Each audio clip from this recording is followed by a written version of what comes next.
All right. Hello, everybody. And welcome back to the stream. It's been a while since we did the last one. It's been a week. And sadly, it's probably going to be a week from now, too. See, this is a once in a week stream. Let me lower the music a little bit. How is everybody? 10 people, goddamn. All right, let's see. Yay! Hello, everyone. Let me turn on the lights. Okay, maybe let me not turn on the lights. But there you go. Gotta plug it in. It should work. Are we no longer in game jam time? It's been a while since we've been in game jam time. Because what is this, the 16th stream or something? It's we are not in game jam time. The authentic game jam experience, for sure, for sure. But you know, as I said before, I think the game was in like a working state. Hello, Flop. Was in a working state before we before we reached the expiration of the game jam time. So I reckon like it's still kind of mission accomplished. Obviously not really, because you know we don't have like a finished game, but we've got something pretty okay in my opinion. All right, so good to see everybody. Oh, you know what? I should probably like disable these kinds of debug messages.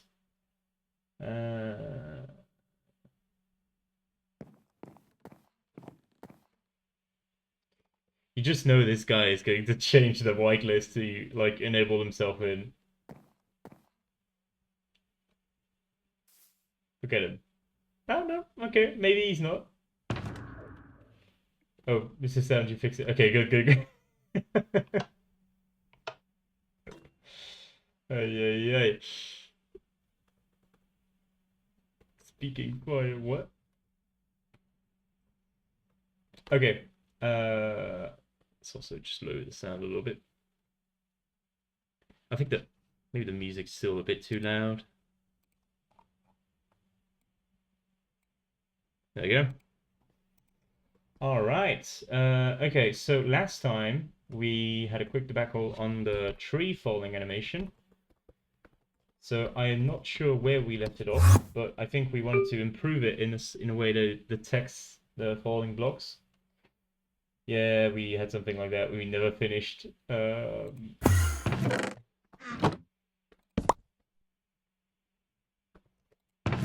Let's see. No, yeah. Something like this. Where it shared the variables. Yeah. Something along those lines.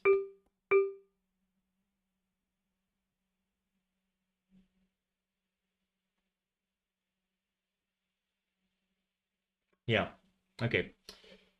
So let's try and go on the blocks. I'm trying to remember what I did for this because I haven't really touched the block. If to be honest, I've mostly focused on. Oh, thank you, Mr. Sam. Mostly focused on. Oh yeah, because I didn't create this yet. One plot. I did it already. I think I cleared it from chat, but I did it already. Don't worry. Terrain.tree.break.whole blocks. Is that not the right one? Holy shit! Obligatory block suited. What a screamer. Okay, terrain.tree.break.fall blocks? What? Is that not what this is?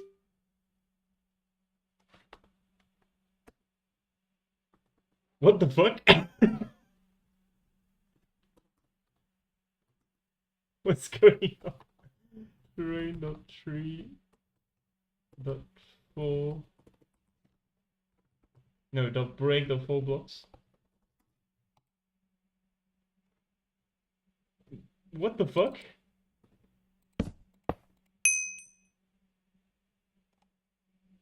Is it just like completely broken? The fuck?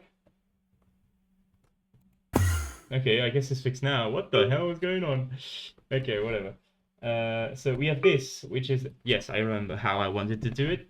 I wanted to make it so it was a global loop here and it shared the variable over to the other one.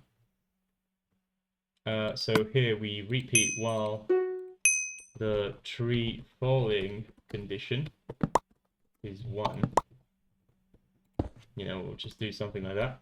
And here, I do think I'm going to replace this, the I thing, to be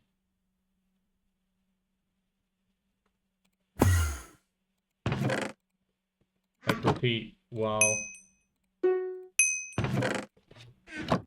yeah, we're going to do it like this. We repeat while the tree is falling, and then here we increment an I. This game's so loud, holy shit.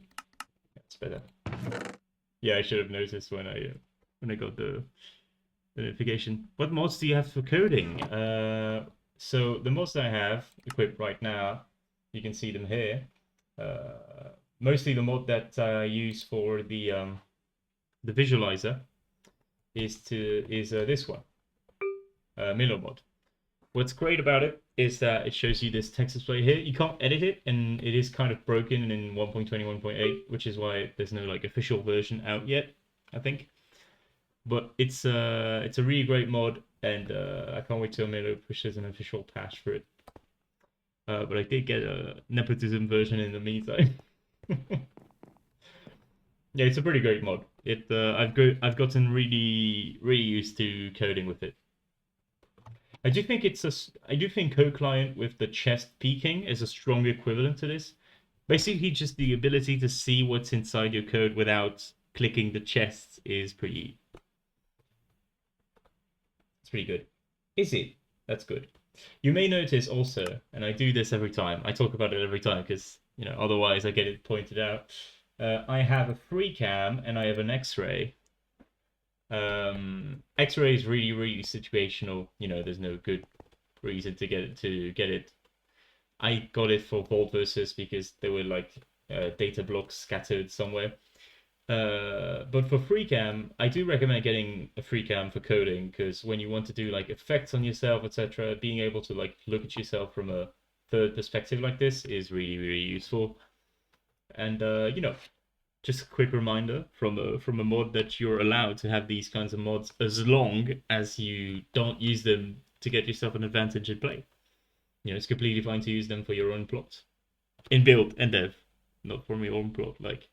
Well, I guess you don't really need to use them if you're the dev of the plot, right? But just good to point out. You can still use them if you're in build or dev and it's not giving anybody an advantage.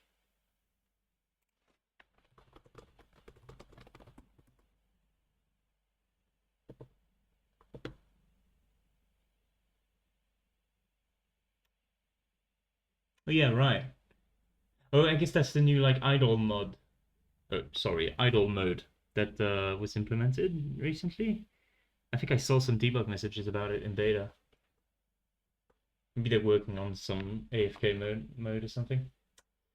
Right, let's go back on the tree thing. I think I want to go back on. I don't know, actually, probably this one. So maybe the I should not be here, right? In fact, maybe I shouldn't have an I. Maybe I should just like increment the angle. I think that's for the best. So let's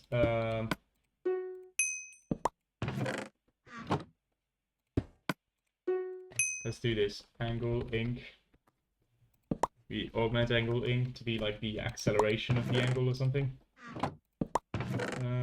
Is this going to be too much? Probably this is fine. And we augment angle by angle inc. And here we have access to angle. Let's see if we need the angle anywhere. Yes, we do. It's over there.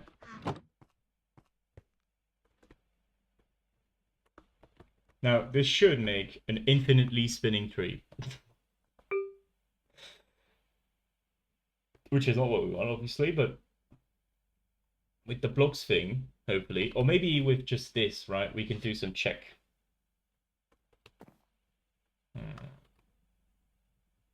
Think about it in a sec. Let's just see what this looks like when we go into play right now. Obviously, we have to wait for the generation. I should probably add some mode of like.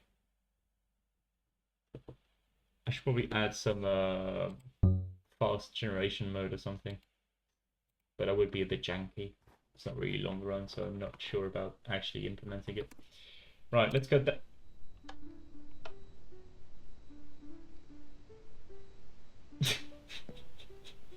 Yes, Fruga. Mr. Sam is the Noah because my birthday's soon. Hello, Fruga.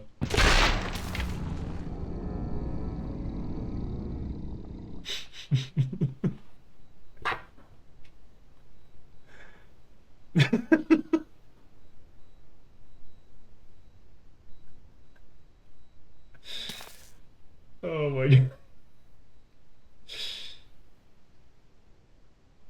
This would be such a good place to end the stream. Can you imagine like coming back to this like on another stream and trying to figure out what the fuck went wrong? Okay. So, obviously, infinite power generator. Where am I hiding the motor? The motor. Okay, so obviously, the tricky part now is going to be to detect when we want to fall. So, a couple ways to do this. I'm going to try a very easy way first.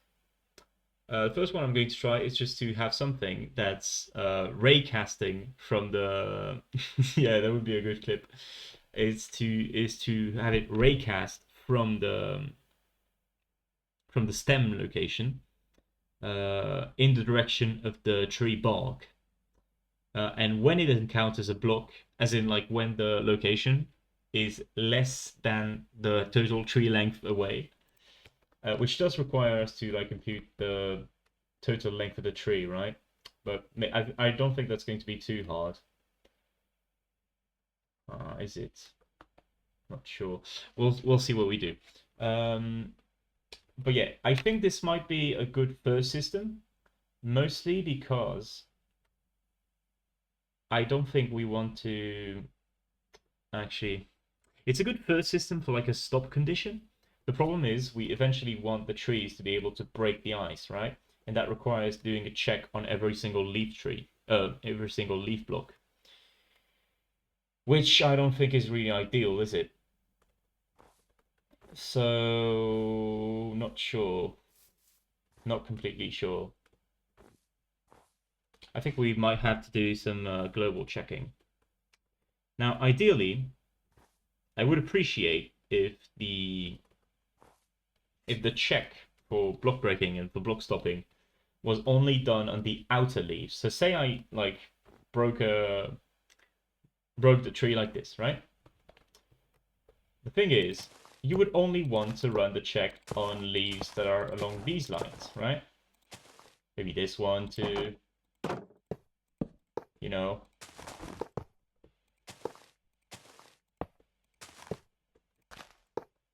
You would only want to check along these, but not along like these, you know?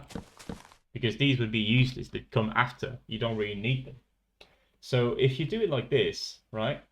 If you check like this, you should save up on CPU. And you know, I think it would be just ideal, right? So let's try and make an algorithm for that. Could be fun. Let's see. Could be fun. Could be fun. So let's go on terrain.tree.break because this is where we create all of the entities, right? It's over there. Now, along all of the entities that we create, we get the vector. I think we might be able to get away with nice. I think we might be able to get away with doing some sort of scalar product with the tree falling direction. Yeah, the fall back over there, right? That's the direction the tree is falling in. So if we do like a dot product, I say scalar because that's how you say the thing. But if we do a dot product, if we okay, give me a second.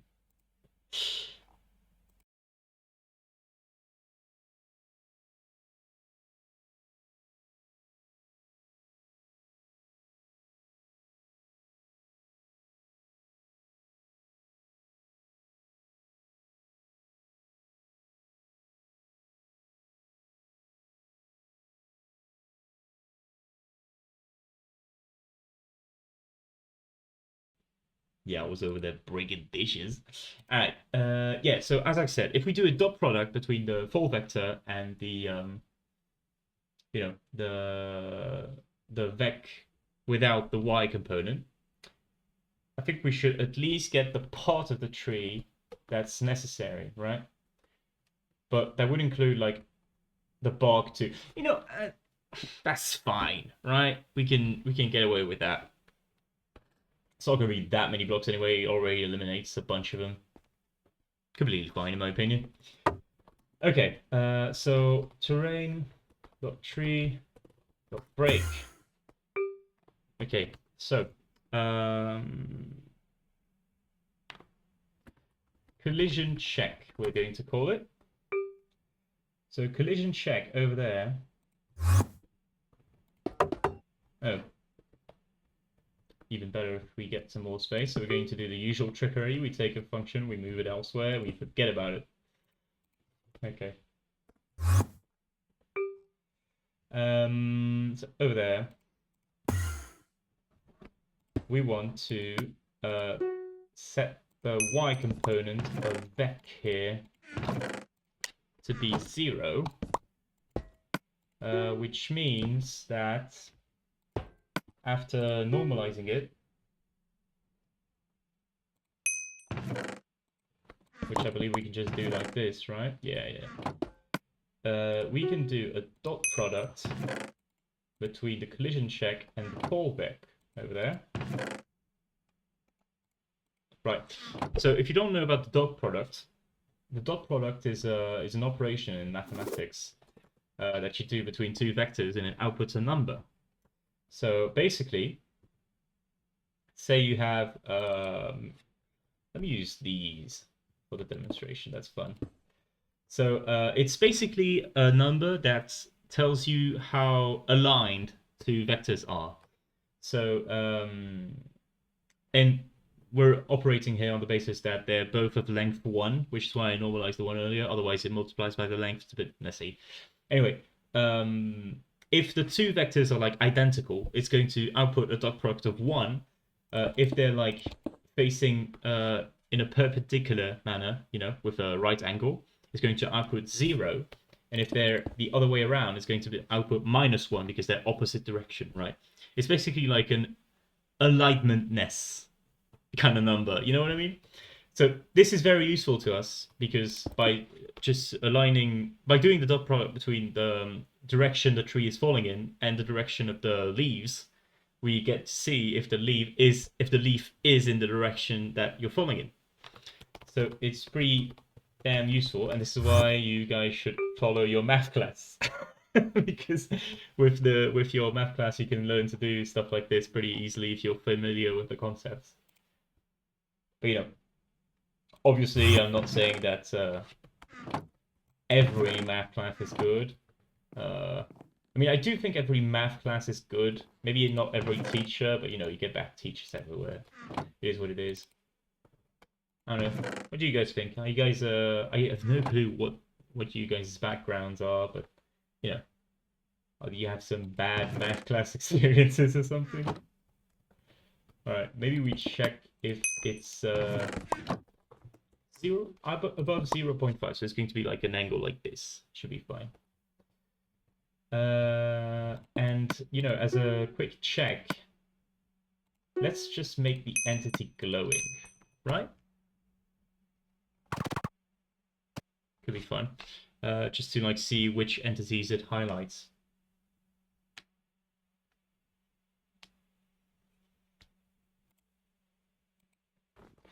Okay.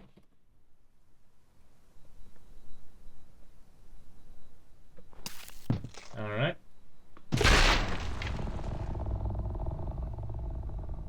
Ah, Okay, we do have some sort of issue here. The fall vector is not the direction the vector is falling in. Okay, the reason for this is because I took the fall vector to be, perpendicular to the direction because I rotate around it to do the tree animation. Which means that I do need to make another vector that's like slightly shifted. Well, shifted a right angle. So let's go back on terrain.tree.break. But that did look like shifted 90 degrees. That did look like a good, part of the leaves, I guess. Right. So yeah, I do hear your 90. So let's get another vector here. So we're just going to do the same method as this, right? Let's call it full direction. That's good. Like this, like this, like this. Right? And we're going to use it here, over there. Yeah. So hopefully this should work a little better. Maybe it's going to be the other way around because I don't know what ER we're coming from, but it should be fine. Okay. I guess the fact that we're not, constraining ourselves to, well, that we can't like join during the gen anymore, we don't get swallowed by the gen. Yeah, so this is what I'm looking for, right? I think this is good as like a collision check. Like, sure, you could say the ones on the side should also do collision. I think this is pretty good, right? It's a pretty good part of the tree to do the collision on. It's a little optimization that counts, in my opinion. Okay, so, what could we do now? Now we have this. I'm going to leave them as glowing for now. But I do think I want to add them to a certain... Yeah, so entities collision check. And we're probably going to run like another process on them. Right? Okay. Yeah, we're there. You may see my X-ray pop up sometimes because I've got it mapped on a Y. Okay. And we want to get the last... Or is it? What's over there?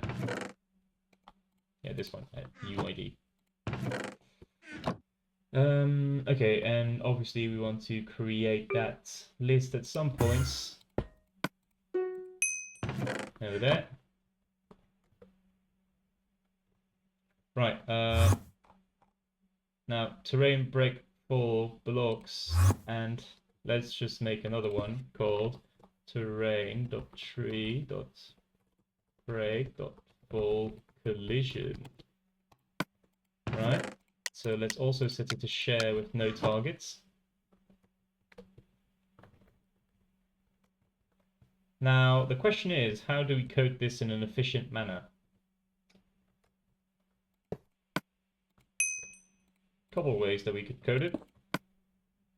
First of all, let's set the usual stuff. We want to do tree following 1. We check if it's equal to 1. Okay, and then we also want to select preemptively. If any of you are having trouble with CPU on your plot, do keep in mind that your selections might be causing most of it. It's a very, very inefficient concept, I guess. You mainly want to reduce the amount of select objects you do as much as possible if you want to code efficiently, which is why I'm doing it here before the repeat, so I don't like select it in the repeat every time. Right, that being said, it's probably not the best to do it like this, because I'm going to do action-specific stuff.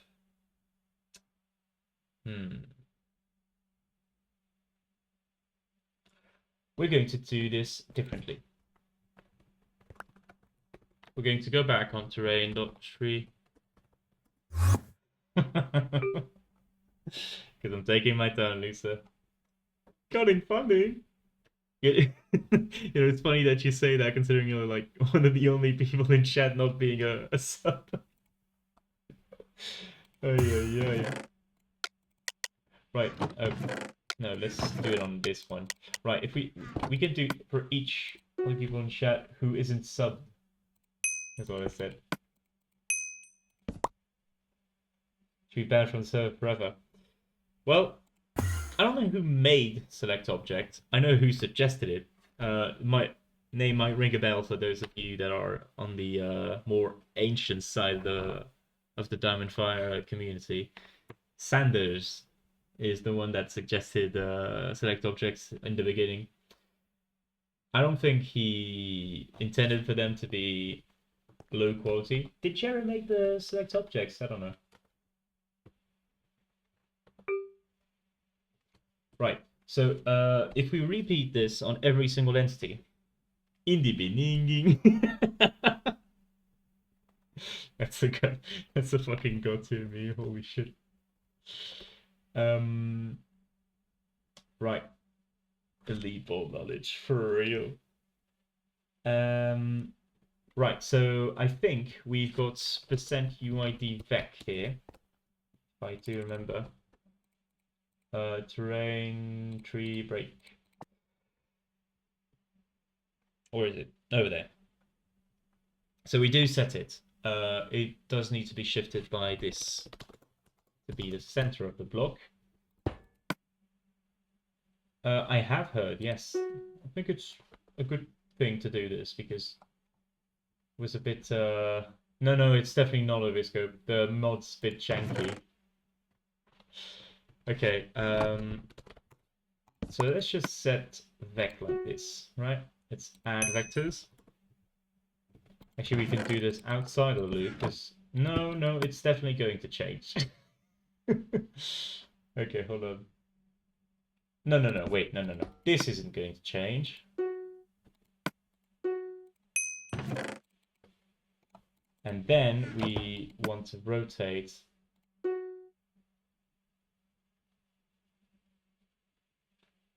vector around vector, I think.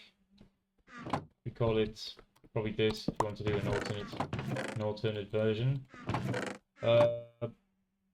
Here's the issue though, I cannot remember how I rotated it previously. I think I just rotate around vec, yeah.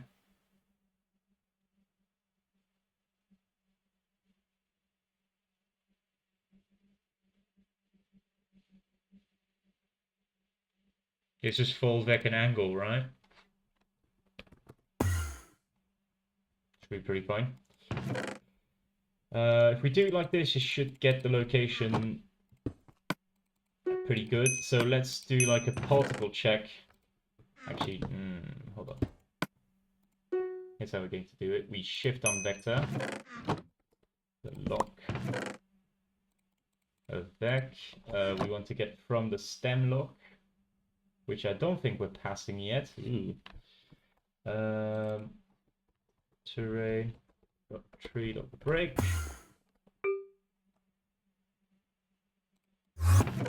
Any of these? No.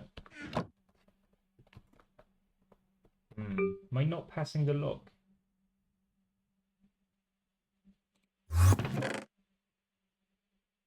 It's not very practical, is it? Okay, whatever. You know what you want to do, unless, like, if you don't want to change every single instance of that variable, what you do is you do this. Let's probably do here. That way you've access to stem. You can shift from stem here, and you do a particle. Now, what's a good debug particle? Marker. Marker is a really good debug particle. Okay. Now we wait.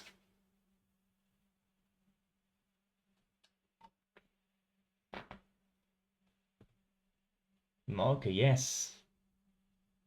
It's the particle used in the barriers.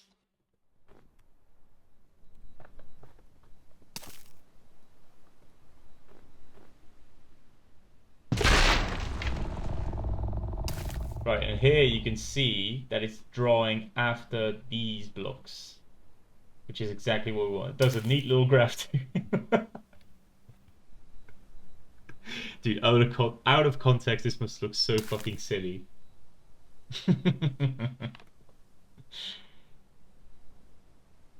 Oh, yeah.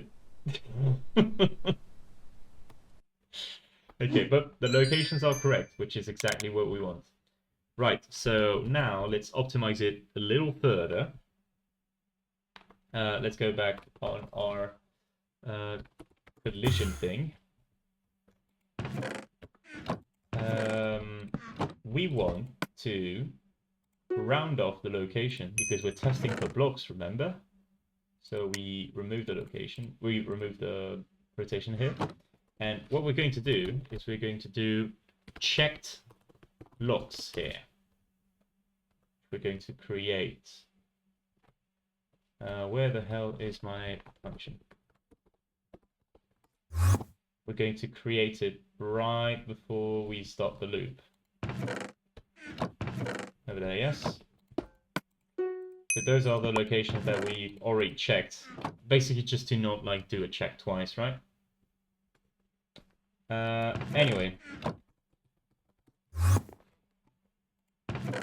There we go. So we check if the location is not in the check blocks. And as such, we append it. My eyes just automatically see a bug when I see the local scope on variable. I know, right? This guy didn't self-promote a GC, what the fuck, man? Yeah. You have to see the notification for yourself. Let's do particle there, just to see, like, if it checks it properly. Like this. Now, I shouldn't have removed the marker particle, but it's fine. Tim, can you stream tomorrow so I can give you my Prime subscription? Sorry, I'm not streaming tomorrow. In fact, as I said earlier, I don't know if I'm going to stream any other day this week. I think I'll be a bit more free to stream next week, perhaps. But for this week, it's probably going to be the only stream. Okay, let's see. Right, so this is exactly what we want, right? And then it doesn't add them anymore because it already got them in the list. Okay, so that's exactly what we want. Obviously, it's going to stop as long as, like, as soon as it detects a block, right? In fact, we can actually do it right now. Let's go back on the collision thing. And here, let's check if the block is not air. Actually, no, let's do this even cleaner. Let's check if we're in a location, right? So that way it doesn't like stop at the snow. And here we simply set tree falling to 0. Terrain.tree.break. Where do we do all of the kill stuff?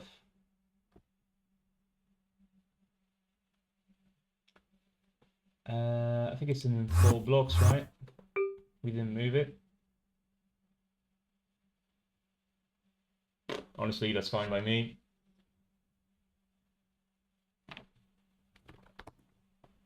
Now, this should make the tree disappear once it encounters 1 block. Maybe that's not what we want, but it's a start. So let's give it a shot.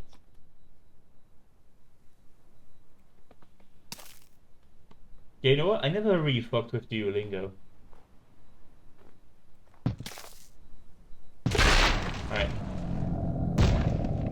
Ah, there you go. Okay, so this is interesting, right? I think that's like as good as we can get for a collision detection.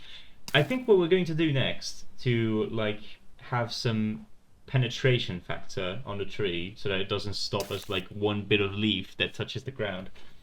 I think what we're going to do next is we're going to make it so like we check how many blocks it has here, and we allow like half of these blocks to encounter something before we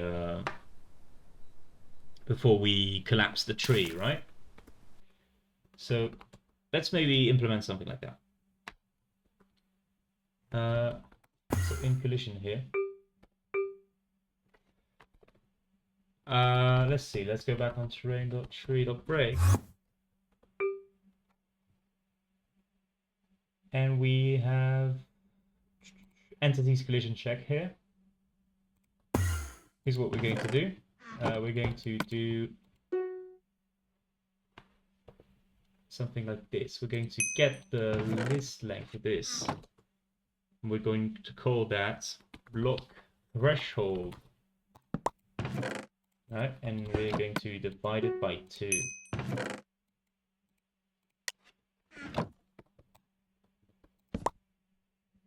Now, once we've done this, let's call this blocks encountered, right? And then if blocks encountered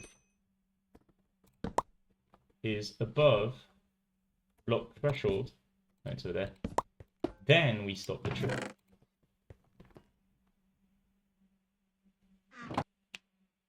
Alright. Holy shit. Okay. Now, hopefully this should make the tree like go a bit further into the blocks, which is probably the effect that we want. It's also going to allow us to do like ice breaking. Hey, that's pretty good though. Now, we have to remove all of the debug effects, of course, but I think it's a pretty good start.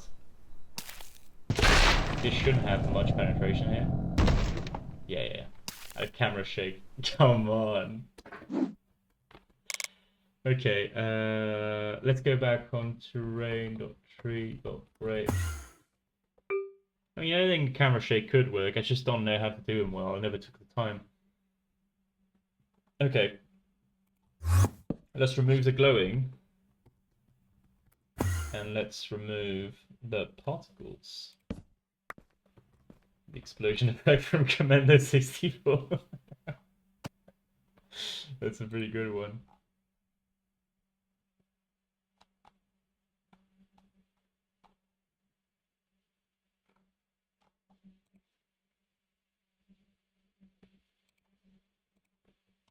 Okay. Now, debug function is a part of the app. Are going to change the implementation of the debug function. Just use that. That's a good question. I've not looked. You know what? Let's look into them right after we test this.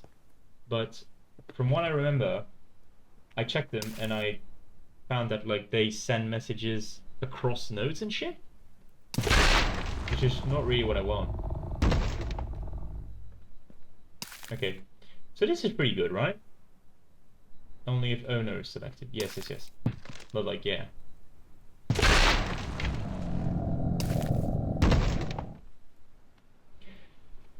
I mean, that's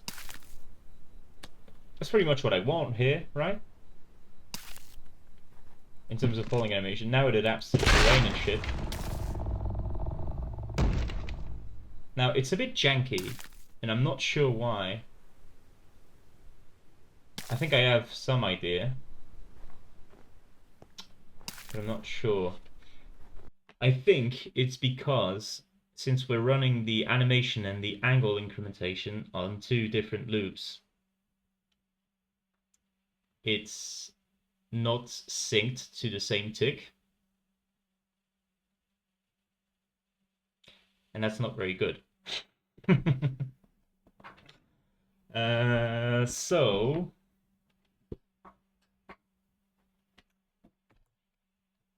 So what do we do?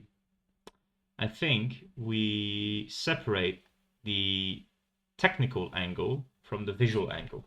I think that's going to be our only way to smooth this out.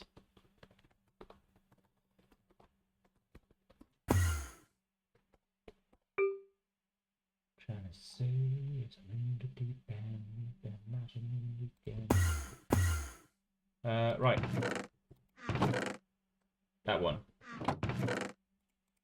So, you know, if it's the same formula, it should be okay, right? Okay, visual angle. It's not going to desync, it just helps with making it smoother. Right, so let's go on there. Over there. Yes. Visual angle.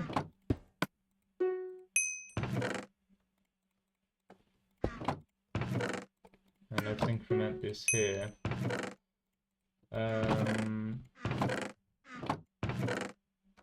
And there you go. So hopefully this should work a little better.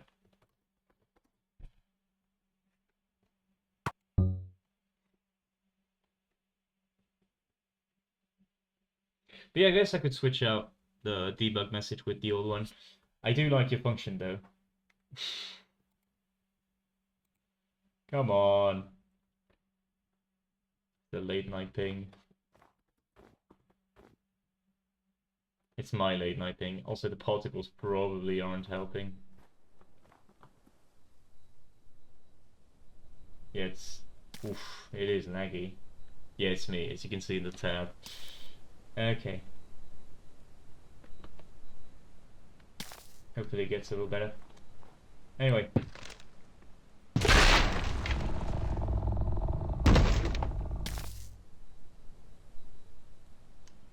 Right.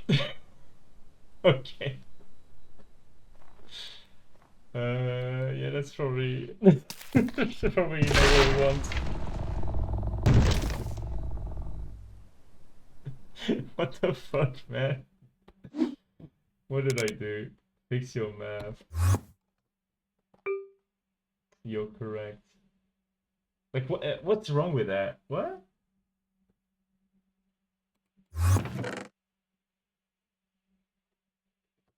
Hello, Red. Yeah, momentum and angle are irrelevant variables here.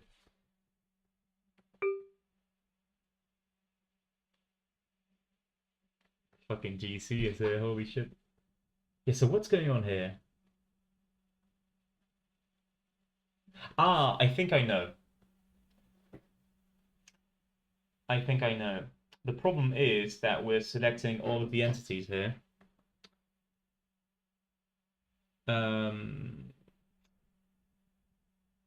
And that just makes it so it increments times the amount of entities.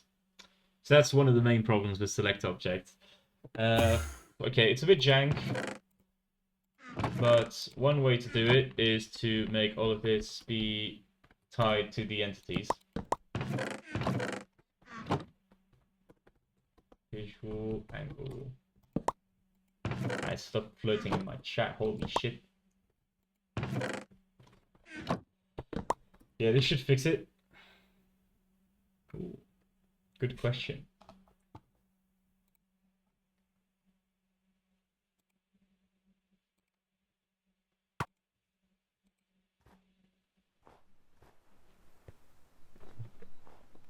Okay, let's give it a shot. Hopefully it should look a little better now.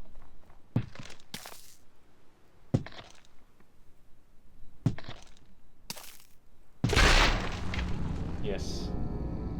And it's smooth again. Alright. That's cool. And then... Oh yeah, there's this problem still.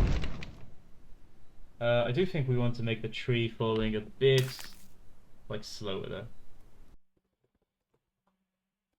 Let's be 0.3 maybe instead. Should be fine. And then... the other thing that we could do...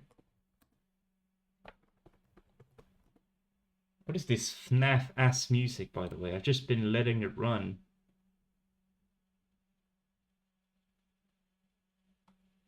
Need something better than this.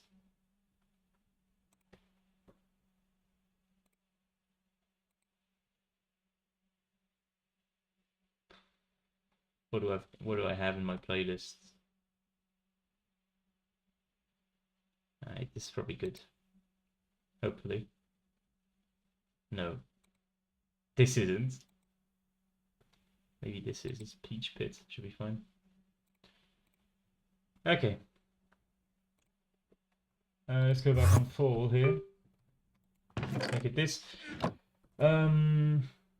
Okay, well now let's add the whole reason we did this improvement, which is to have the tree break the ice.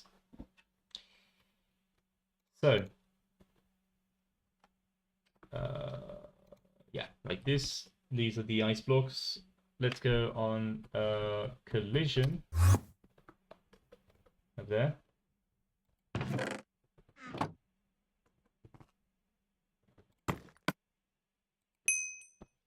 Let's check if the location is equal to any of these. And if it is, we break it. I think it should be as simple as that. Hopefully. We also probably want to do some like registration stuff later on.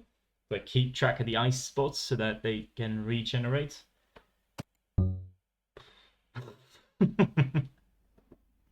You know.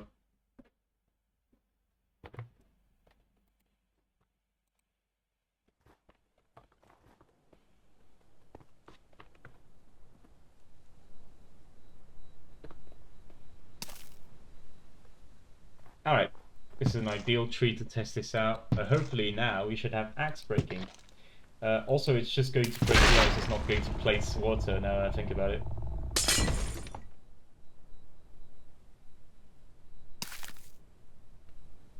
Mister, that tree did not reach the fucking end. Are you kidding me?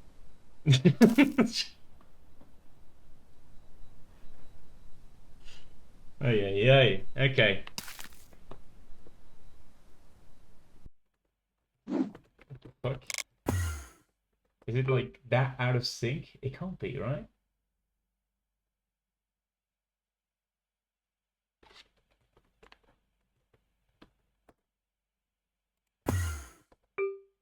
Oh, I didn't change it there. That explains a lot.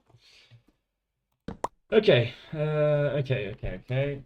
And then I think we want to make the threshold like way more permissive to break more ice. So let's go back on terrain.tree.break. Where is it? Over there. I'll probably put this to be like 1.5 or something instead. It's going to amount to more blocks.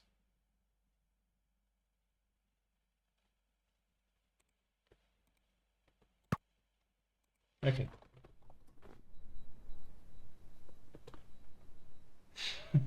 Yeah, for some reason I couldn't clear this message, but I guess you get a free downfire bug for your visuals. This is not going to break any ice, by the way, but it allows us to check if the sinking is correct, which it is. So now let's try a small tree on the ice.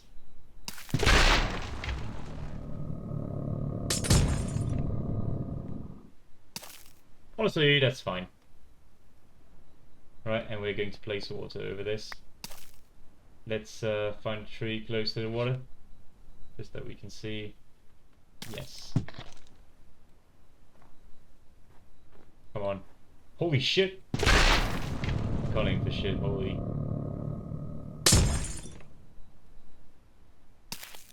Right, that's...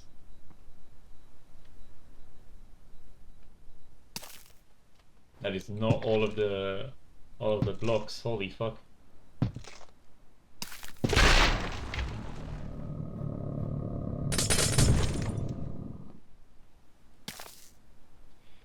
Okay.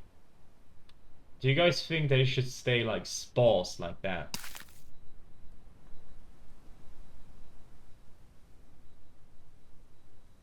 Like that it should not break all of the ice? Or is that bad?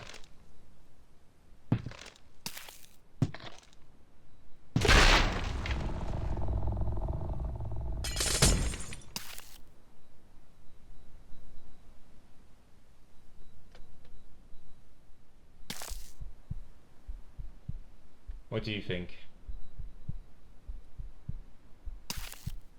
I just don't have that. No. I put mud right on the rim.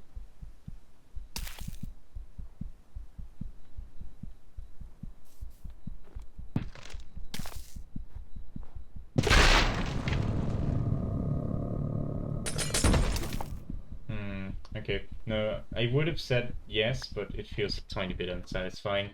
So let's change the way that works, right? Go back on the vision thing. I do think I have a simple fix, which is that I want to remove when it's when it's ice, right? And we don't count it. Which means that we probably put this check after, since we're going to be modifying the counts over there. So let's set water above it. And then let's play a little splash sound, right?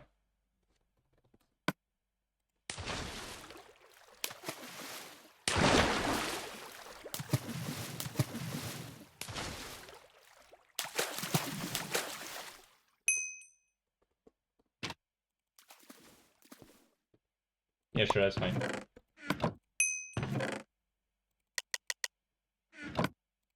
And it's like a leaf sound. The fuck?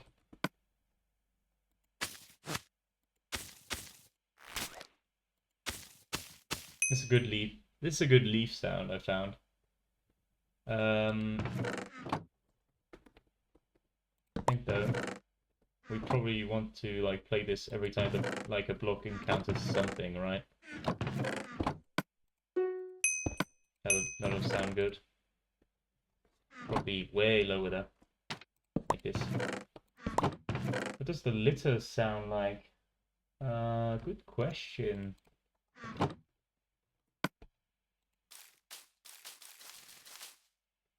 It's not leafy enough, in my opinion. Okay. Let's give it a shot. See what that looks like. I think once this works, we might have a fully working tree falling animation that we're probably not going to touch again. I say this and I'm totally going to touch it again, but you know, at least this is like, this does everything that you can ask of a tree, I think. Alright.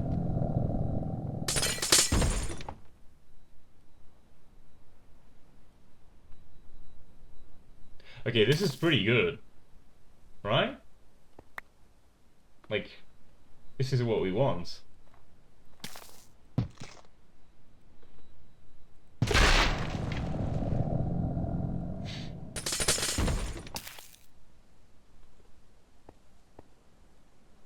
Yeah, I think that's good, right? I think that's what we want. Let's try it for big tree.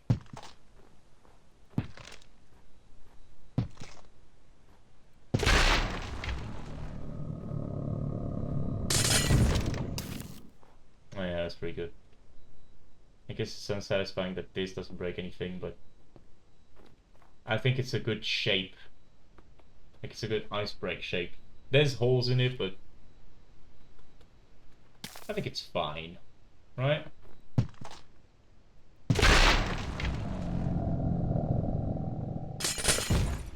Let's see if we can have some leaf sounds when we break a tree on the ground.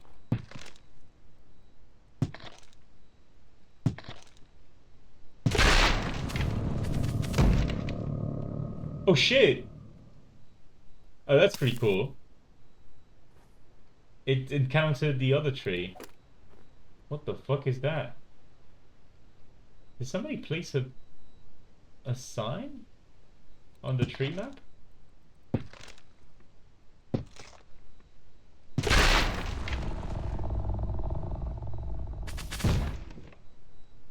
Yeah, that's fine. That works. Alright, they do scale in a weird way, but it's fine. Okay. Let's check it out. Somebody placed a hidden message? A fucking loss, are you serious? Okay, buddy. Okay, let's check this out.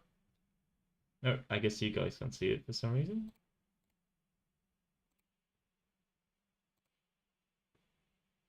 There you go.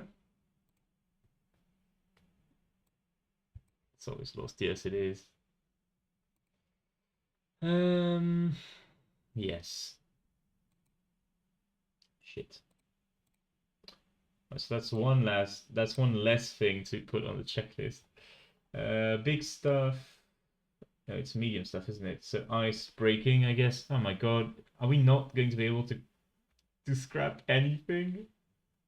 Oh my god. Okay, let's add an entry because this is humiliating.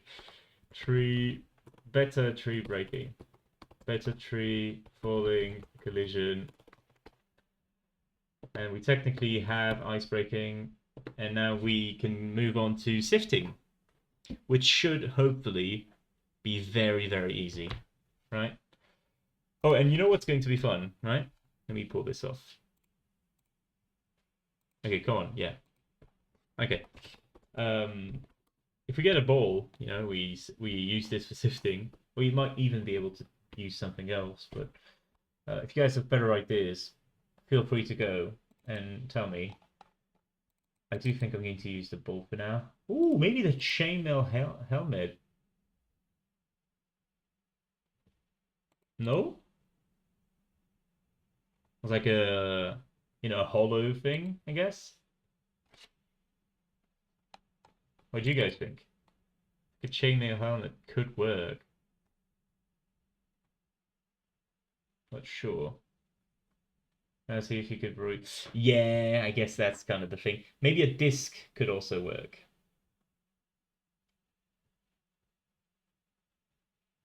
This could work. Anyway, the point of it is that with the new custom food stuff, I could set the animation to be brush, and then, okay. Okay. Food set, use duration, be like something big. And then you could have something like this, right? Where you brush and like you gather, you sift like this. No? Could work. Every game's already this though. Yeah. But this would be an item. Like an item that you sift with. Let's see what it looks like with this. Alright, let's use this. This one I guess is fine because it has a wood tint around it. It's red, but it has a wood tint, and the gold can be interpreted as the stuff that you pick out.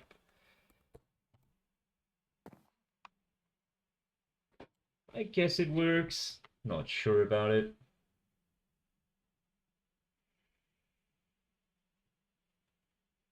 Yeah, I'm not sure.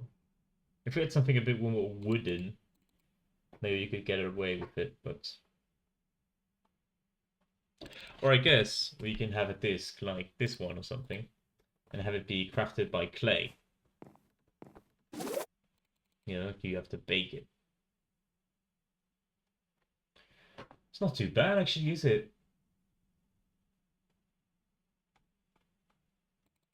I'm trying to figure out what else I could use as like a reasonable, like sifting bowl.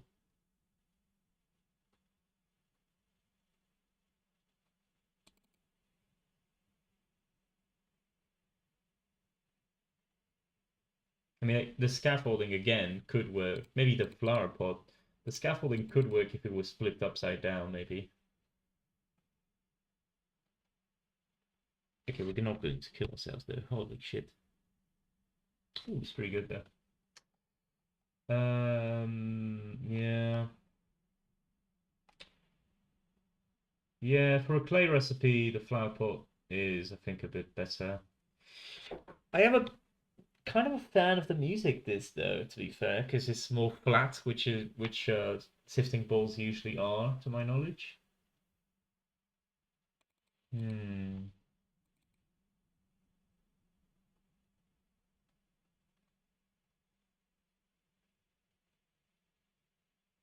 Because this is too, tall.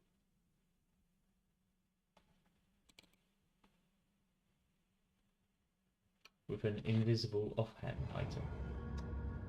Why'd you ask? Why do you, so like, The point of it would be to... No, okay, do you want to like have something where you hold the ball in your two hands with the bow animation or something? Because no, that's not possible. At least I don't think it is. Or unless you mean a crossbow, which it is possible, but that's very, very janky, so I don't know how I feel about it. I think this is fine. Right, it's not the best look on F5, but I think it's okay. Point is, it looks good to the player. Let's go for a ball for now, and, you know, we can maybe change it later. Because this is too disky, right? Like, you immediately identify this as a disc, so it's not really good. Okay, let's go, and for once in a while, let's define a new item. Oh, unless we already defined it. I completely forgot, to be fair.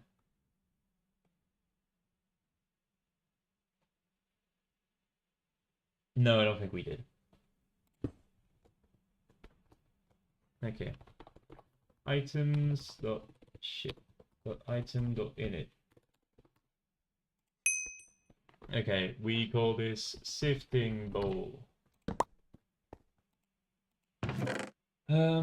For the item, let's just take a bowl.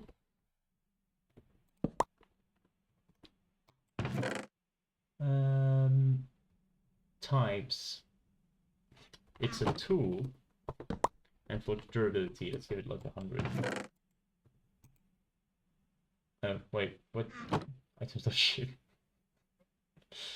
Tool type is sift. Got it. It's pretty fine. And tool power is just 1 or like 0. You can have like better sifting balls later on. And you know, this is where the discs would come in handy because you have like clearly better discs, right? Like you have this one, this one, this one. Maybe. Okay. So the name sifting bowl, like this. The color is the wood color that we've got here. Obviously flat there a little bit, yeah. It's kind of the thing that's keeping away from it. Right, so let's give this like 8 wood 2 hide. Law allows you to sift through water. Good fine. And then let's put 1 because we need to put the value here so it doesn't confuse them. Right. We got a new item defined. Okay, now we need to add a function click.sift. I think let's just add it on the top, right? Time for a new code space.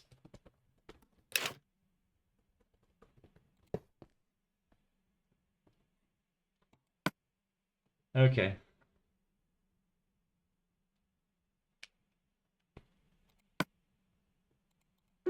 We right click here. No, that's not how that works. We do click sift, get the item. And I think we want to check if the player is looking at water.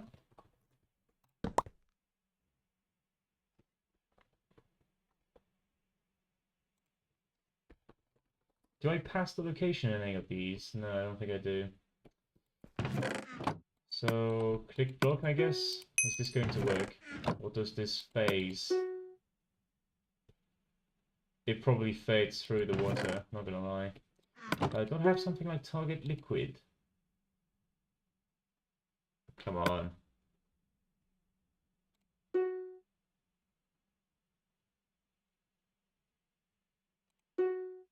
No? Oh, come on. Nothing about liquids.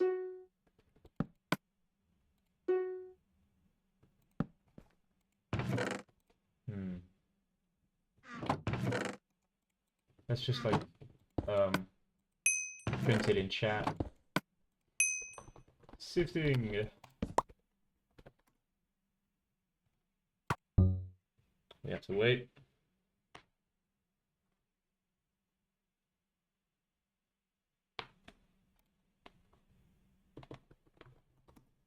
Right, we get this.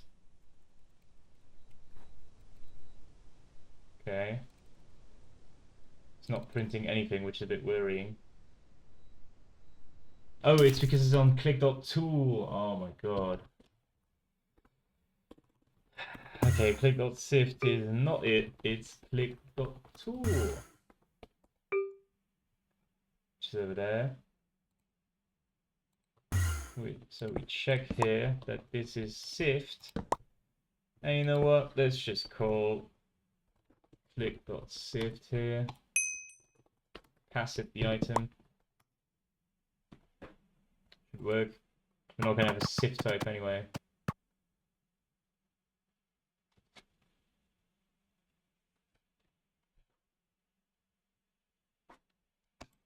Okay. It does good. So let's chop down a tree. Yes. Shit. Near the ice.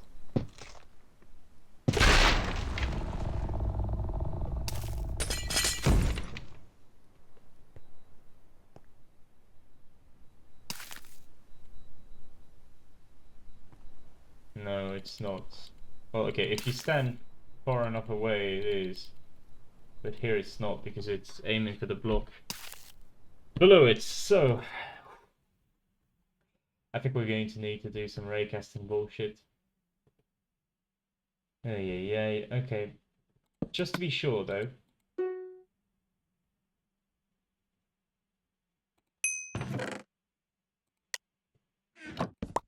Yeah, this is probably what I want here.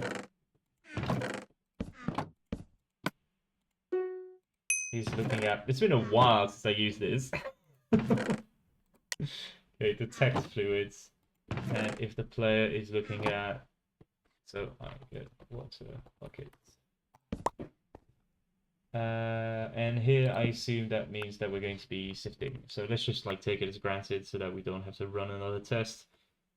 This should be like the intended use of the code block. Okay, so we do have aiming at water.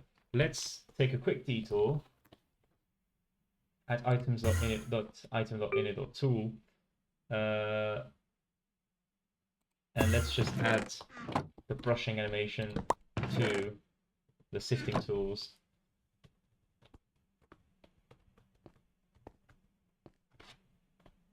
Dear code, tell me.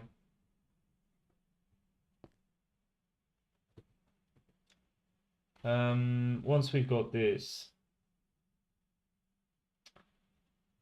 do you reckon that we should do it like Northern Reaches, where it increments every time you use it?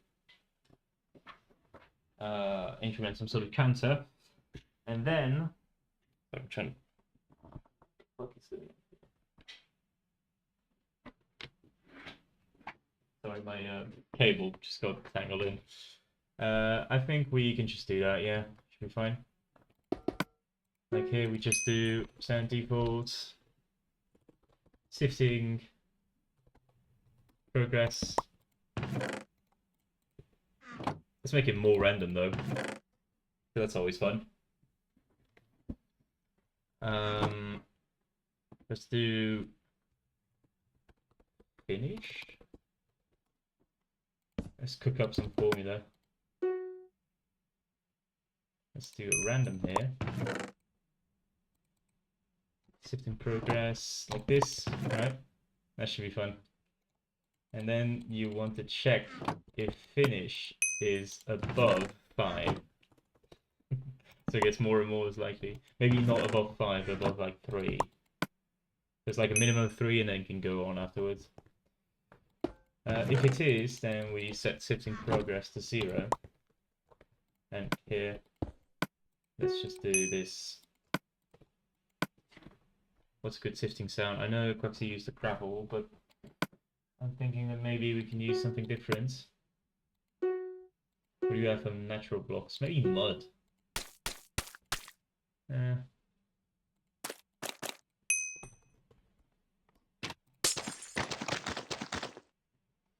think that's too compact for what we want. Frog spawn. That's too juicy. No. That's definitely not it. Like, this is good, but hopefully we can find something better. I can't believe these have custom sounds though. Jesus Christ. Creaking Heart is going to be too solid. I guess Suspicious Gravel might be our only way, but it's kind of cop-out. Rooted Dirt, maybe.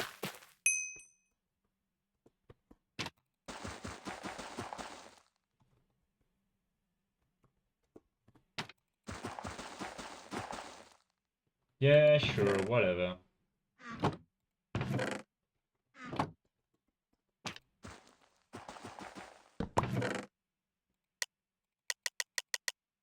That works.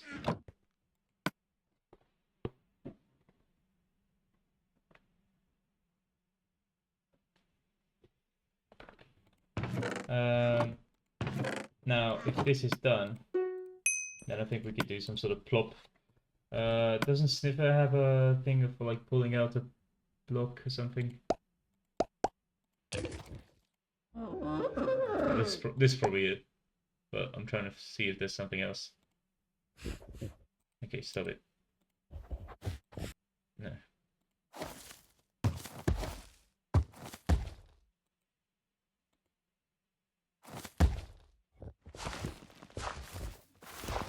Okay.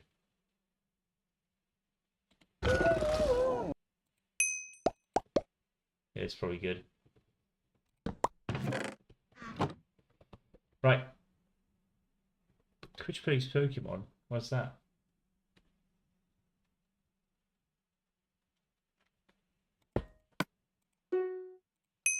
Right. So let's do loot here. From comps dot sifting pool. And let's build that on the item dot init. Let's put it after the sifting pool.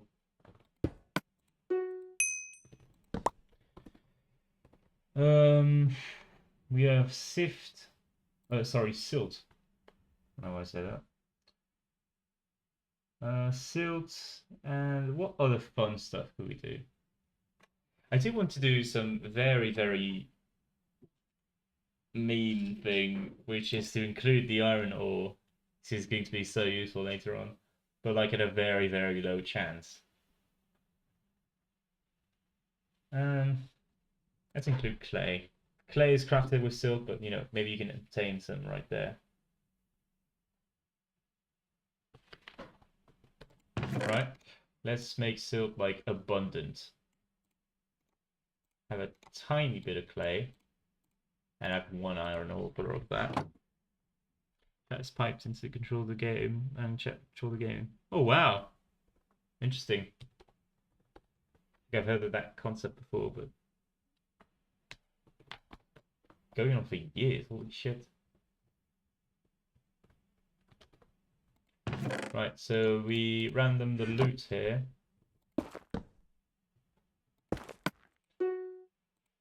Let's spawn an item at the target location. Let's do like event block location, right? Be fine. We do item.percentVol loot.item. I see. We want to remove it, but just after pretending, not this, pretending has been picked up by the player. So that means last UID.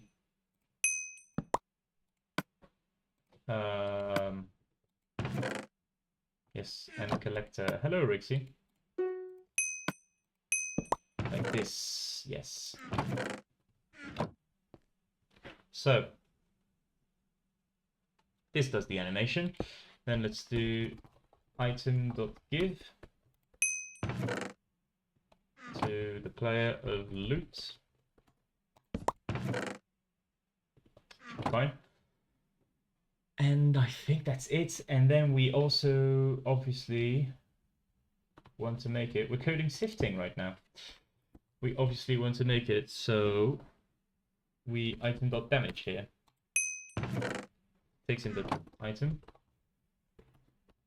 And it takes in 1 damage. Which probably means that we want to give more durability to the ball. Good, like something. Sorry, no, that's not it at all. I have to put in it here. Let's do like 300 or something.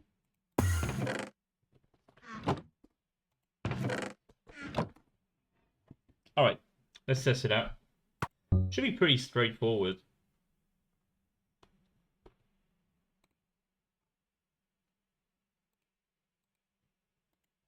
Okay. We need to cut down a tree and we need to sift.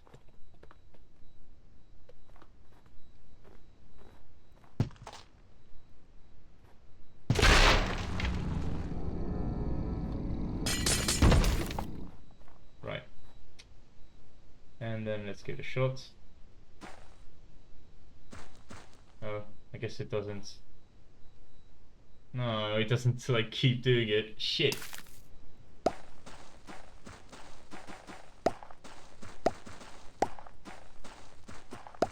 Okay, that's kind of what I want though, yeah?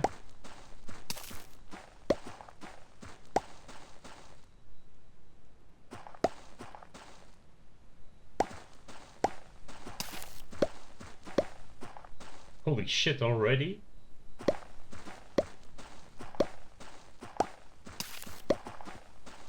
Maybe I was lucky. I think I was just... Okay, what the fuck?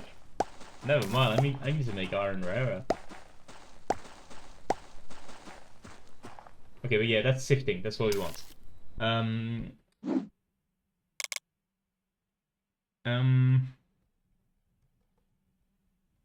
Yes, so let's make iron a bit rarer, and then let's add something so that if you hold right click, it's going to keep doing it.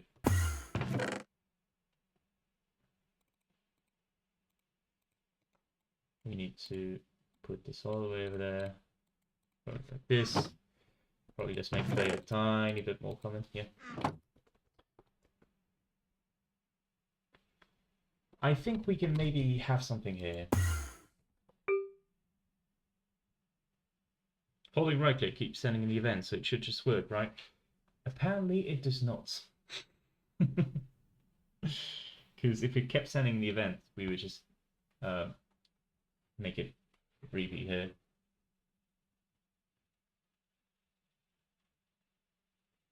I do have an easy fix for this, no? That easy fix is to do repeat while using item. I think while do is maybe what I want to do. At the end, yes. Because we wanted to iterate at least once. So that's not it at all. Do while. Holy shit.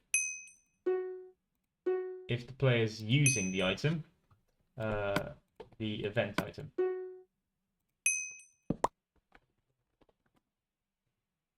That's not going to work in the slightest. Because I update the item. There is a solution to this, which is to make the item a variable here.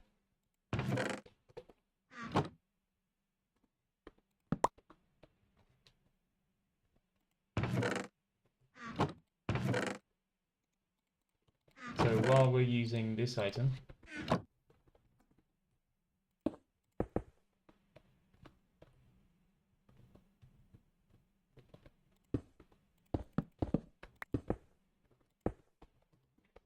updating the item, kill any action on it.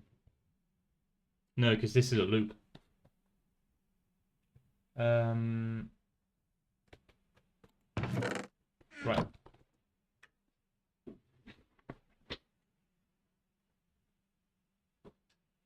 This is not going to change anything though. Yeah, the item is going to be like fucking up. Wait, reset the anim. No, I think it keeps it. You know what's frustrating is checks material only. Oh, never mind then. We don't need to do all of this shit. I don't know what I was thinking.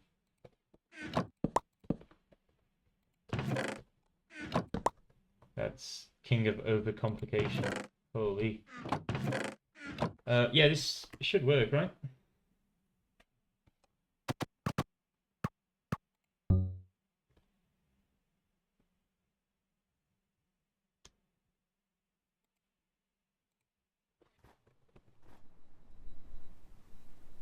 In fact, this should also work for like right-clicking with the axe. No? Okay, never mind. Oh, because it's like interact, so it's not the same.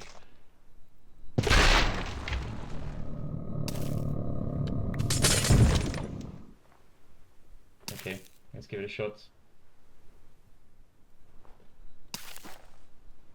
No.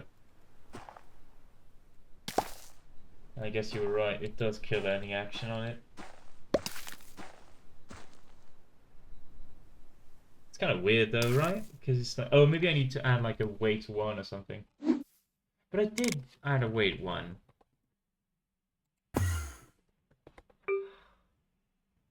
Because of this. And it's do while.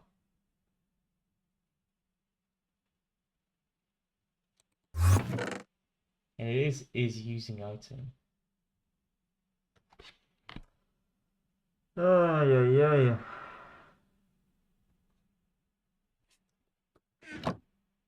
It doesn't reset the add-in, but it fucks up anyway.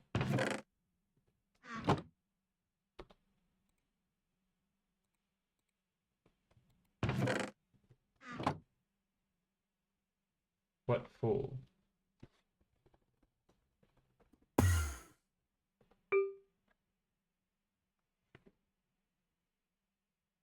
Ah, is it because it returns here? I mean, I guess it shouldn't, right? Like, it shouldn't break it.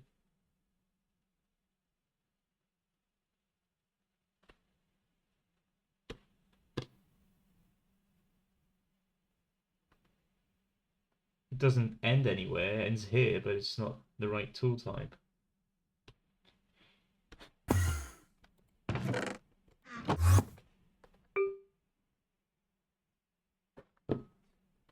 Does it at least keep the loop going? Or is that the one that's failing? I'm suspecting that it's the one that's failing. Okay, click it.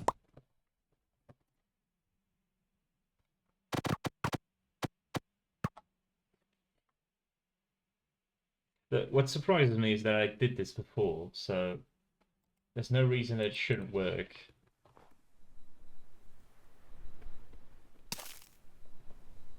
Okay. Actually, you know what? Let's do this one instead. If I manage to hit it correctly, holy. Please, please, please. Yes! Alright, so that's the issue. It's not clicking anymore once it clicks.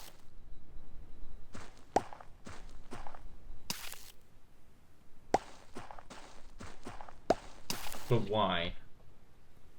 Is it just not using the item? Because it definitely should. Because I'm like consuming it, which is using it. Maybe the tick should be bigger.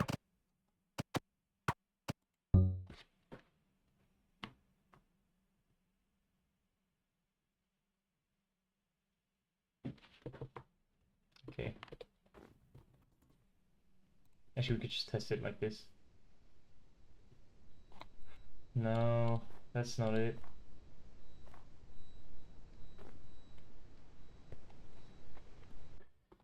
Oh, yeah.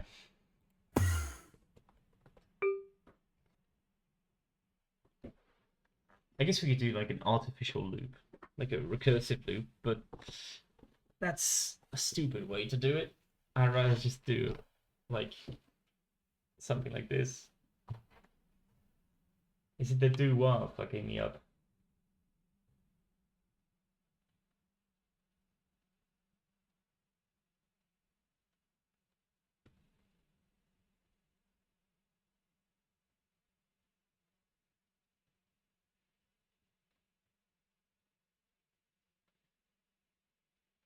Maybe it's because there's no event item after the wait. That doesn't make any sense, but you know. No stone, no shut turn, right? If this is the solution, it's a bit ridiculous.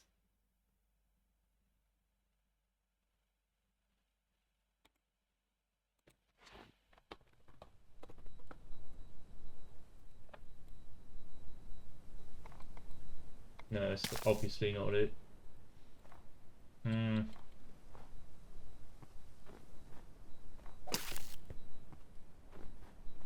Does it work to spam left click, by the way?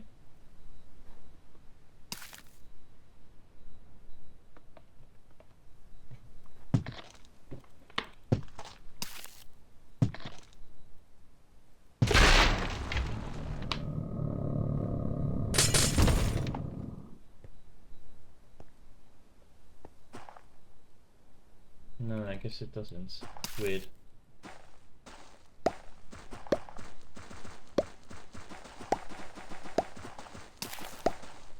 It's really annoying to have to do it like this.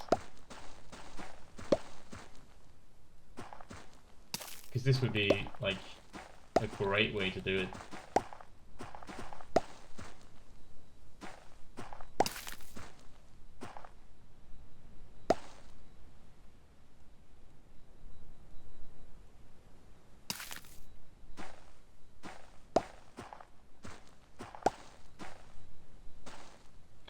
Anyway, yeah, I guess it works. I need to figure out something to like repeat the items anyway, so this doesn't really fall into sifting, which means we can check that off.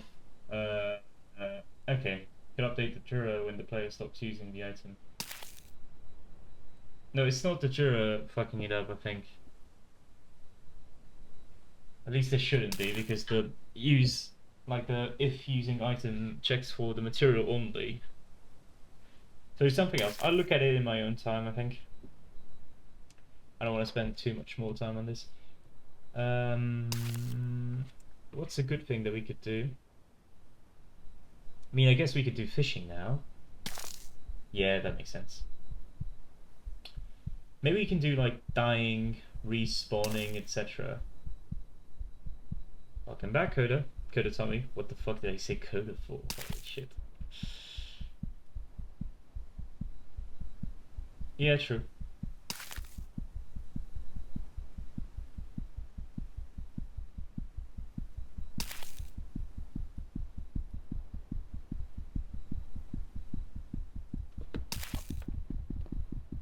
Like we need to add dying, I think.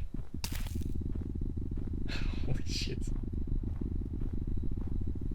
I did really like the way Northern Reaches had a dying animation, right? Like it like took you out of yourself, etc., and you go back to the sky. We might re-implement that. That was pretty cool.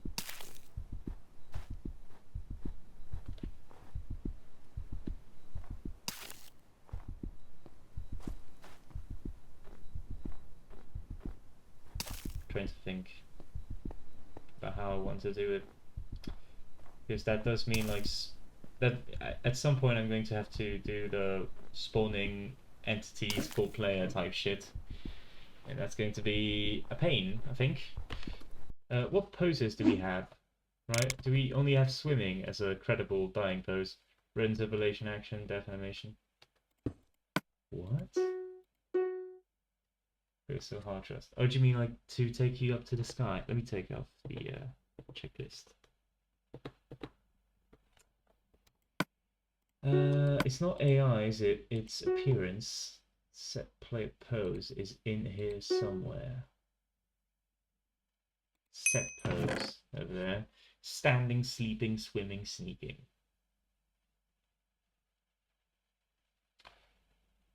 Yeah, I do think we only have swimming. Sleeping should work, but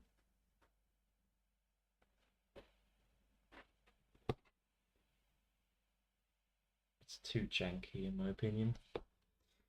Swimming is probably the best one for like collapsing. Yeah. It's 100% the best one. Can't just dive to the ground. Yeah.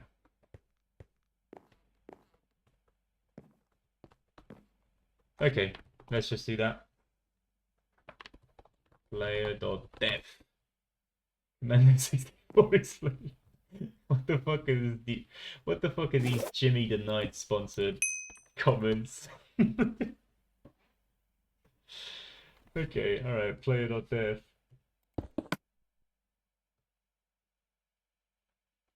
Yeah, Commando 64 animation is too arcadey, I guess. I think we want to do something like entity spawn.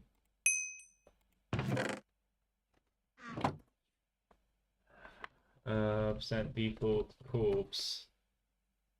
That's definitely not the way to do it, but let's name it that for now. Type is player corpse. And yeah, we probably want to like entities.init. Let's do a class here called player corpse. What do we want for the player corpse? We want the player. We want the location. We want alive. You know, check if the player is able to like wake up and shit. I don't think we want much more because the health, the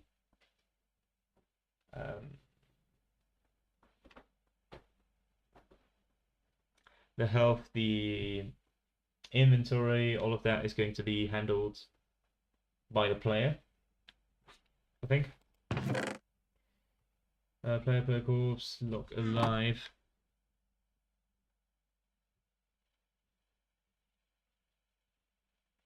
I'm not sure. Spark purchase for kill animations.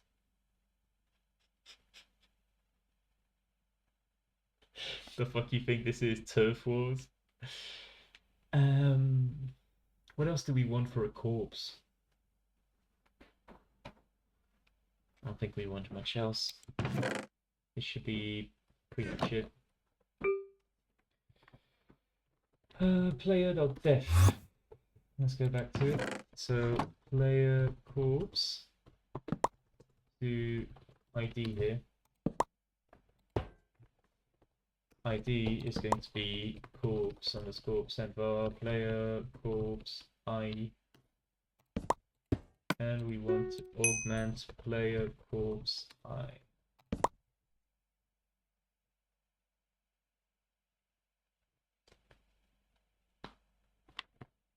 Tons of these variables, by the way. I'm going to have to like make them saved instead, so that the plot can like save in between everybody leaving, so it doesn't have the same faults as Northern Reaches. It's a bit annoying, but you know, we'll have to do it like this. Anyway, so player, which is sent default location, is just this. What else? If it's alive, no, definitely not. And let's make this into a function, right? Let's make this player dot corpse. That way you can have param get alive number, make it 0 by default.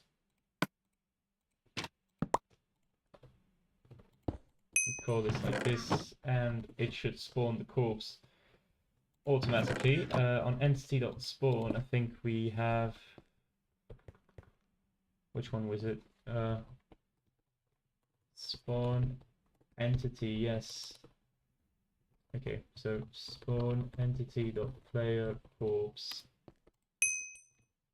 I didn't finish doing this, by the way.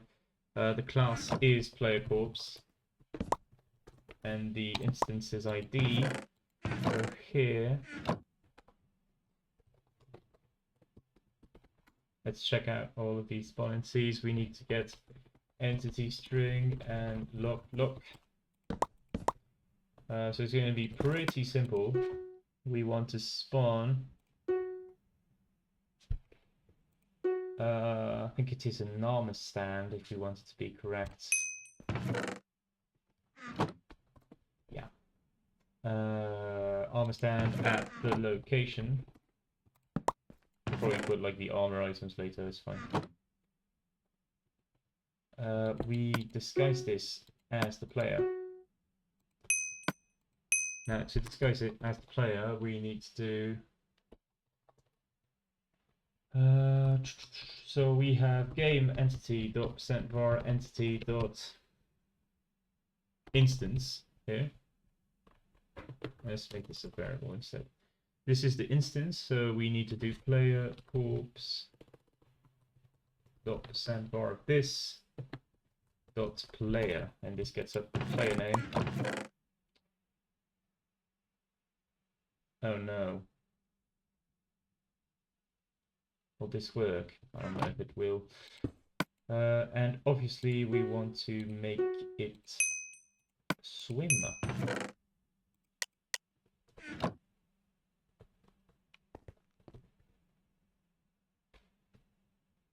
Okay. Player.damage here.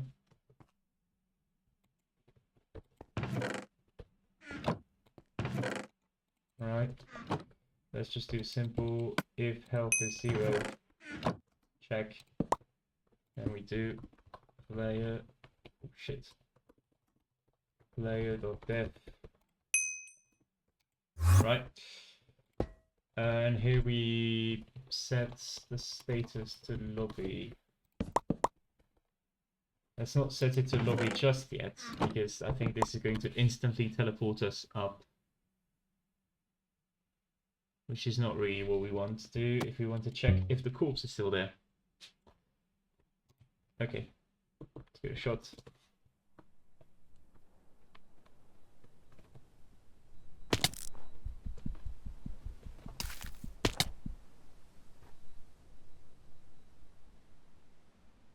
What the fuck's going on here? Oh, is it because it's bugged? Because it's the wrong state? That's fun. Anyway, yeah, that's that works, right?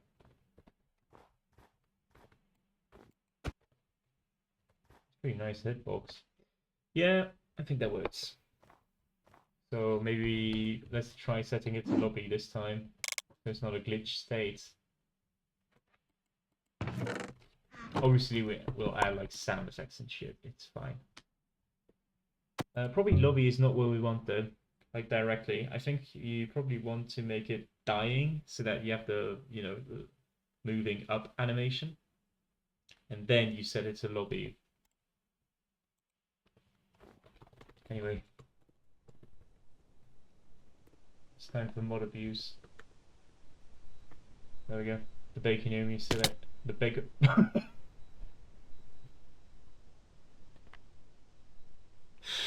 Just fucking instantly, you're gone. You're gone.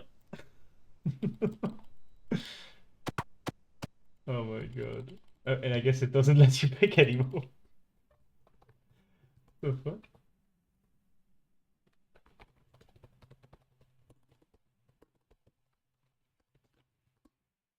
Why not? My lobby's locked, correct? Oh, it might be because on player.lobby I don't like set the range anymore. This music sucks balls. Why did I let this be my background?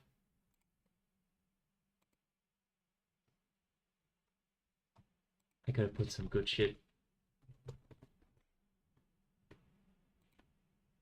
put some cagey elephants.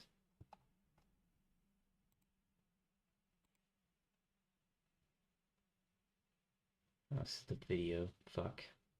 Oh no, I know what I'm gonna put. I'm gonna put the killers. Because the killers is pretty good. It should be. This is pretty good. Right, so what was wrong with my clicking here? I think it's because of the states that I'm in. Because I'm player.init, I don't really set anything, do I? No, I don't. But on player.spawn, I set the reach attribute to 0 in the adventure mode, so I need to set survival mode and reach attribute to normal?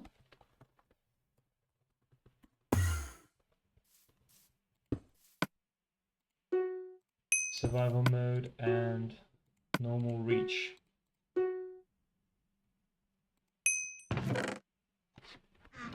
Whatever.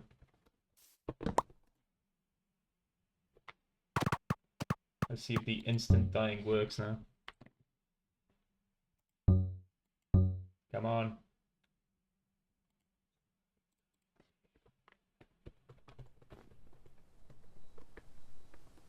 Alright, and... Fucking love how instant it is. Oh, no, I guess it still doesn't work. So what's going on?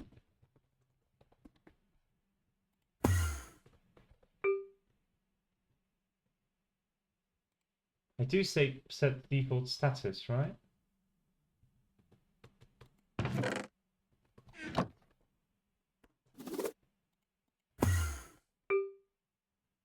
What's going on?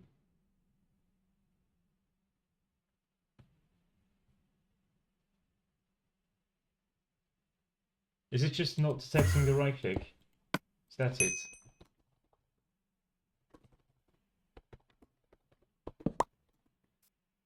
If that is it, we got a big problem, I think.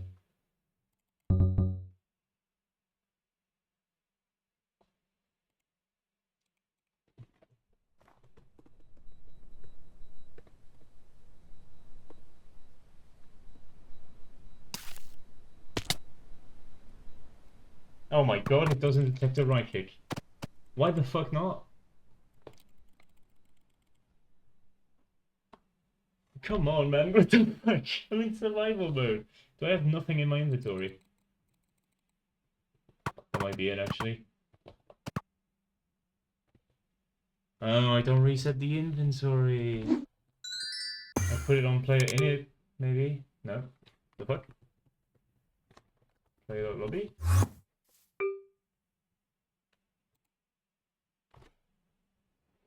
It's over there! What the fuck?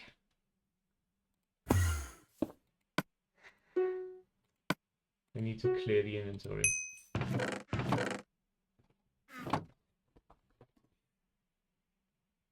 This is such a stupid fucking thing to get wrong.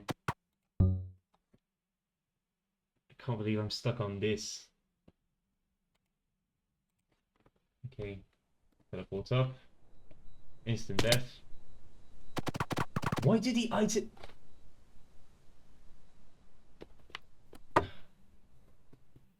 It's because I don't call player.lobby. Jesus Christ. You're not supposed to just set the thing. You're supposed to do player.lobby, which then sets the thing. Oh my god. Okay. Sorry for not remembering my own code, chat.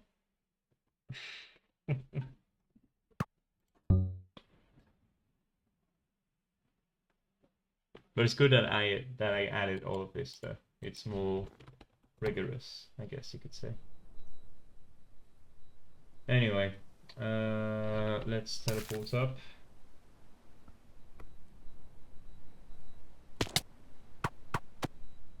Yes. Can we find our previous corpse? I think we can. 425.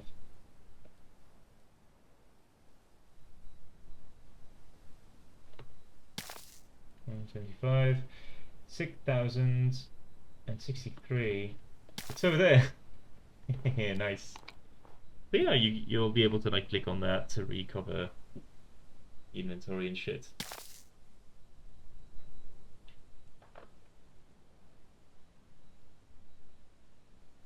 I don't know if I want to make it so you like see an inventory though, if you get what I mean.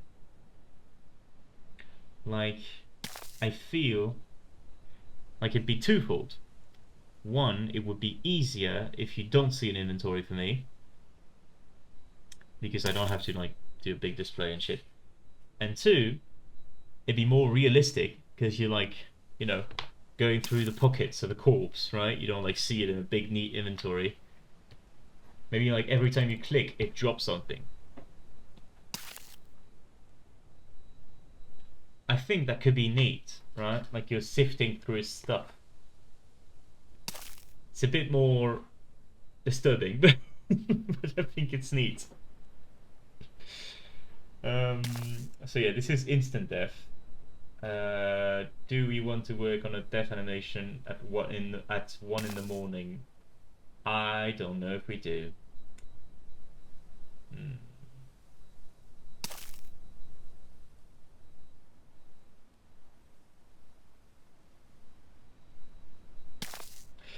I did have a realization though. We probably want to have inventories tied to the corpse anyway. Because in this instance, there's a dead player and I'm still existing, so you can't like base it all off of the player. I think for alive corpses, we need to make it not be that, but I don't know. It's a bit weird.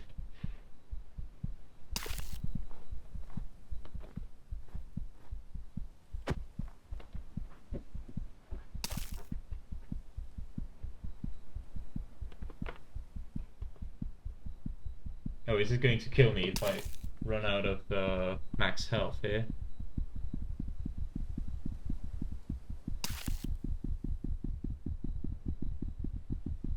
Maybe.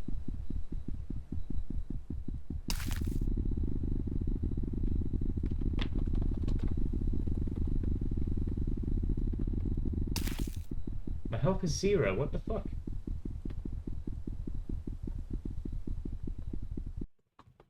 Okay, could it be that when it freezes me...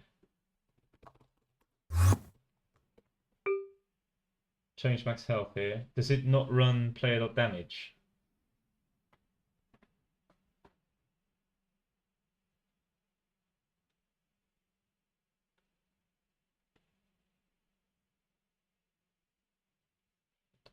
Right, let's do something else. New health here. Right? And then...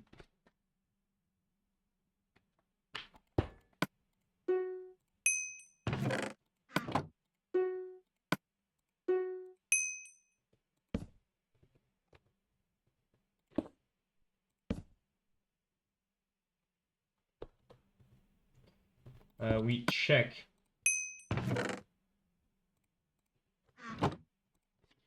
if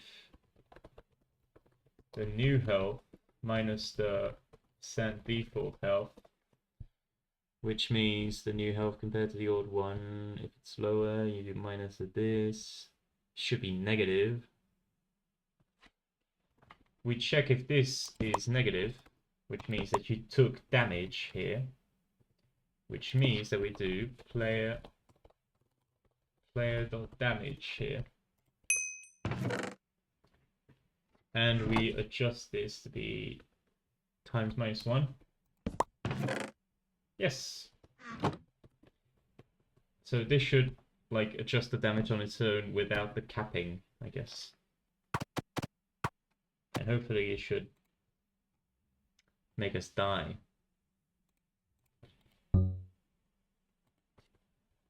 Hopefully a strong wind. Oh, fucking hell, of course. Well, is it going to damage me?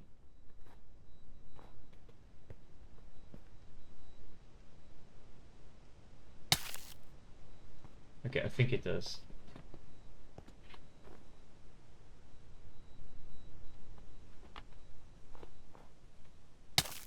Can't exactly waste some time doing this, but let's add a feature that's going to speed a lot of this up. On player loop.heat. Yeah, we have the heat score and shit.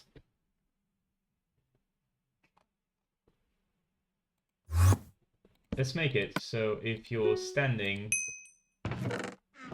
on ice,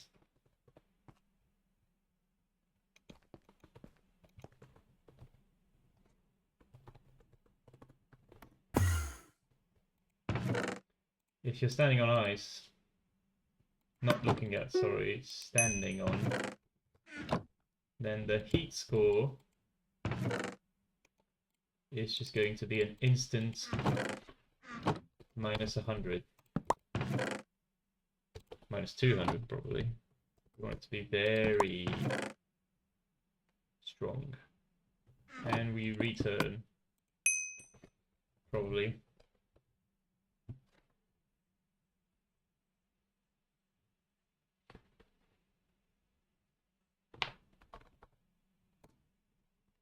So this should allow us to like check the ice stuff a bit quicker now.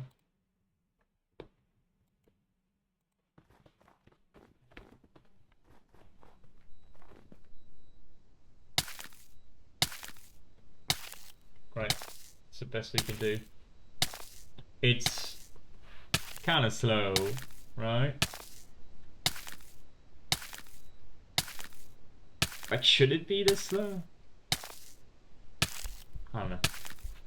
Let's check it out for now though. Okay, works for me.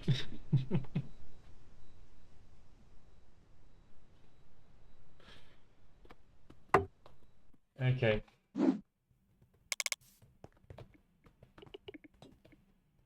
So we do have dying, and I guess so we don't have respawning per se. We do have respawning. We don't have actual corpses. What I mean by this is that this I can't really tick. Where is it? Respawning, waking up beds. Let's do death, right? Waking up, beds, corpse inspection, you know, stuff like this. Anyway, respawning works. Dying animation, whatever, this kind of stuff. I'll try and make the whole checklist like that at some point so we can have like some actual precise stuff to do. Anyway, I think this is going to be it for the stream.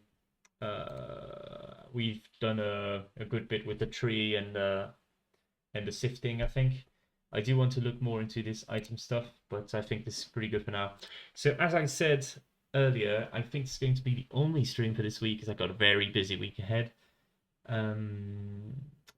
But I will take some time to work on the side on the Vault Versus update. So maybe they'll come around this week. No promises though.